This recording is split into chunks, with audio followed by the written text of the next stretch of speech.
Jadi sejak harga Bitcoin turun sampai 300 jutaan sekarang, akhirnya stok GPU bisa dibeli lagi dengan harga yang bisa dibilang make sense atau normal. Nah, salah satu harga yang lagi menarik itu adalah harga VGA ini, yaitu Radeon RX 6600.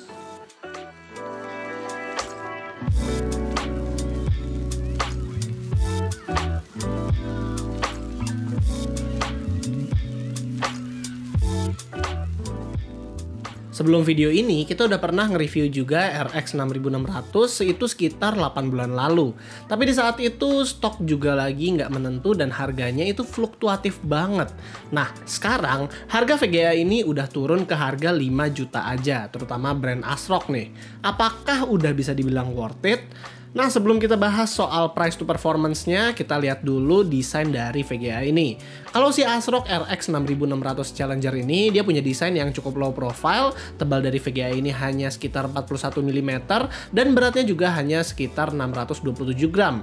Jadi kalau menurut kita masih cocok lah apabila dipasangkan dengan motherboard mini ITX atau di dalam build yang kecil.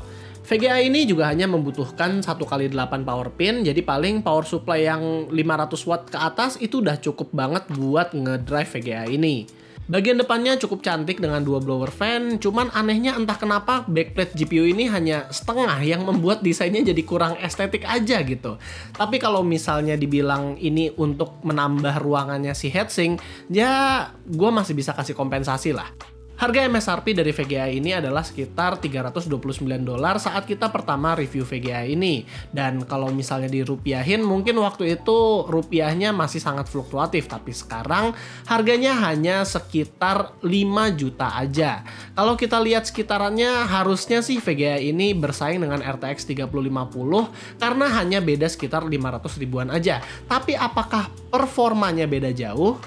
Nah, di pengetesan kali ini kita bakal pakai prosesor Ryzen 9 5900X, RAM Corsair Vengeance RGB 32GB, motherboard NZXT N7B550, dan di dalam casing Corsair iQ 4000X. Oke, masuk ke performanya. Kalau kita melihat skor 3D Mark Firestrike dan TimeSpy, skor dari RX 6600 ini malah mirip-mirip dengan RTX 3060 dan juga RX 6600 XT. Malahan, entah mengapa, skor TimeSpy-nya itu bisa lebih gede dibanding RX 6600 XT. Mungkin sih karena RX 6600 XT yang waktu itu di-review, itu dari merek Sapphire yang coolingnya nggak sebagus dari ASRock ini. Lalu selain synthetic benchmark, kita juga mengetes beberapa game yang dimana performa dari GPU ini terbilang bagus. Kalau dipasangkan dengan CPU berperforma kenceng, GPU ini bisa mainin game AAA di resolusi Full HD atau bahkan 2K. Contohnya, di sini kita mainin Red Dead Redemption 2, Far Cry 6, dan Shadow of the Tomb Raider di frame rate yang playable di tahun 2022. Buat kalian yang penasaran game apa lagi sih yang bisa dimainin di VGA ini, kalian bisa cek aja cards di atas di mana itu adalah review lengkap kita 8 bulan lalu.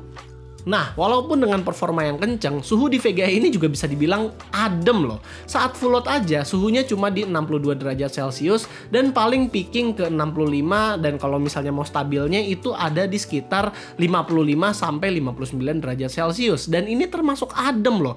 Suhunya konsisten dan performanya juga konsisten. Jadi kesimpulannya, akhirnya kita udah ada salah satu VGA yang worth buat dibeli karena harganya udah mulai normal di harga 5 juta pas. Apalagi selain price to performance, VGA ini juga ada fitur lain kayak Zero dB fan dan lain-lain. Jadi ya buat harga 5 juta ini udah oke banget lah. Nah, pertanyaannya adalah, kira-kira dengan VGA ini kita bisa bikin konten PC build di harga berapa nih? Coba kalian komen di bawah. Terakhir, di sini gue Rizky, always stay safe and stay healthy.